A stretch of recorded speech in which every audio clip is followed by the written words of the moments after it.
Shalom Bapak Ibu jemaat yang dikasihi Tuhan. Kita kembali bertemu di dalam sapaan pastoral GKI Bungur dan Pos Alam Sutra pada hari Rabu ini. Bapak Ibu jemaat yang dikasihi Tuhan, saya mengajak kita untuk membaca satu bagian dari Roma pasal yang ke-12 ayat yang ke-15.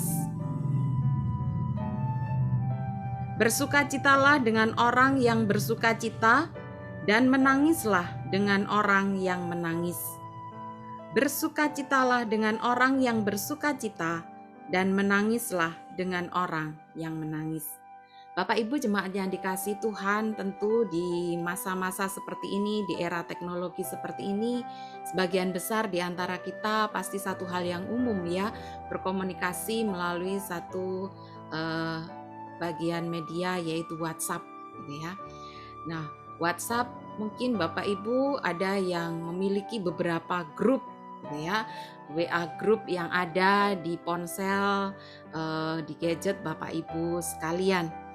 Nah, bisa jadi mungkin Bapak Ibu juga pernah mengalami ketika WhatsApp di grup-grup yang ada itu sampai mungkin ratusan gitu ya, yang belum terbuka.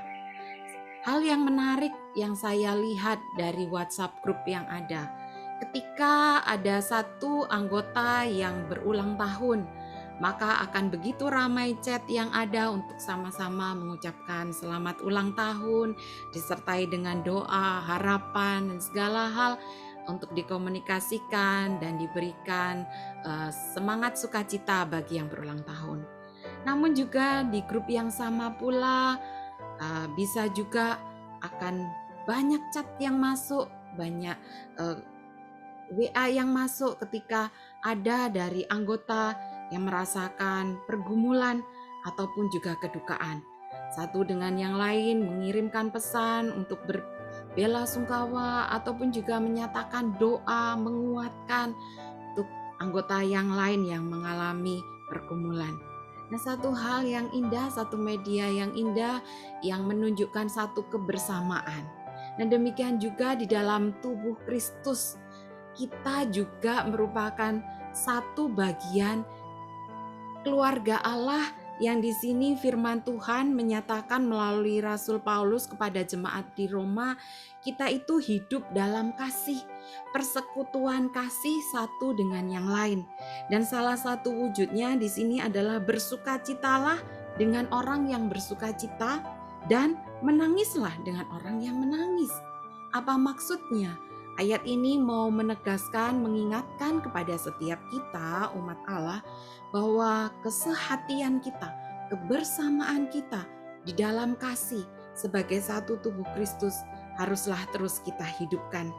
Di ayat-ayat sebelumnya dikatakan Rasul Paulus bahwa hendaklah kasih itu jangan pura-pura. Kasih itu perlu dinyatakan. Kasih itu bukan hanya digenggam di tangan kita sebagai satu teori, namun kasih itu dinyatakan kepada yang lain. Bukan saja hanya waktu di kala suka, di kala senang, namun di dalam segala keadaan apapun, kasih itu kita nyatakan sebagai kesehatian kita, sebagai kebersamaan kita dalam satu tubuh Kristus. Bapak Ibu jemaat yang dikasihi Tuhan, ketika di antara kita ada yang menangis, maka mari kita memberikan support, kita memberikan semangat kepada mereka. Ketika mereka bisa bangkit dalam pergumulan mereka merasakan, dan kita pun ketika kita saat ini juga dalam pergumulan, kita bisa merasakan bahwa kita ada bersama-sama dengan saudara-saudara seiman, sama-sama dengan mereka, keluarga Allah yang bertumbuh untuk menyatakan kasih Kristus. Kristus yang adalah Tuhan kita, yang sudah menyatakan kasih terbesarnya, mati di kayu salib untuk setiap kita, mau menyatakan kepada kita, mengingatkan kepada kita bahwa kehidupan kita tidak sendirian. You are not alone. Kita tidak sendirian melewati setiap masa-masa kehidupan kita. Mungkin bagi kita saat ini ada yang sedang berjuang dalam isolasi mandiri kita, ataupun kita yang terbaring lemah di rumah sakit, ataupun juga kita berjuang dalam perjuangan di masa-masa pandemi yang kita tidak tahu, belum tahu pasti kapan berakhirnya. Firman Tuhan mengatakan dalam kebersamaan tubuh Kristus, dalam kesehatian tubuh Kristus, kita bisa merasakan bersama-sama sukacita itu. Kita bisa merasakan sama-sama tangis itu. Kita tidak sendiri. Kita bersama-sama dengan saudara-saudara kita seiman. Dan terlebih daripada itu, ada satu hal yang sangat indah. Satu janji yang indah. I am with you always. Ada satu janji penyertaan Allah. Dia yang sudah menyatakan kasih terbesarnya di kayu salib itu. Yang juga mengajarkan kepada Paulus dan juga jemaat Roma dan pada kita. Untuk sama-sama sehati dalam suka, dalam duka. Dialah juga Allah yang menjanjikan, I am with you always.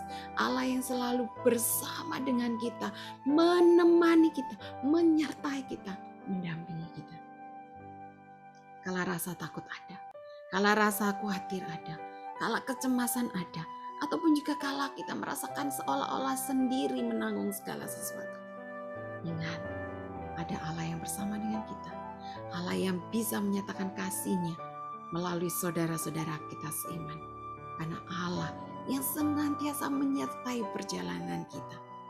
Allah yang menggandeng kita, yang memegang tangan kita erat, menuntun langkah kita, melewati pergumulan hidup kita hari lepas hari. Teman yang dikasih Tuhan, kita tidak sendiri. Kita sungguh bersyukur. Kita ada dalam keluarga Allah. Karena Allah sendiri yang menyatakan penyertaannya senantiasa bersama-sama kita. Dan Allah akan memakai juga saudara kita seiman untuk sama-sama kita menyatakan kasih kita. Tuhan Yesus menyertai kita. Jemaat sekalian tetap sehat, semangat, dan terus hidup, belajar, kuat di dalam Tuhan. Amin.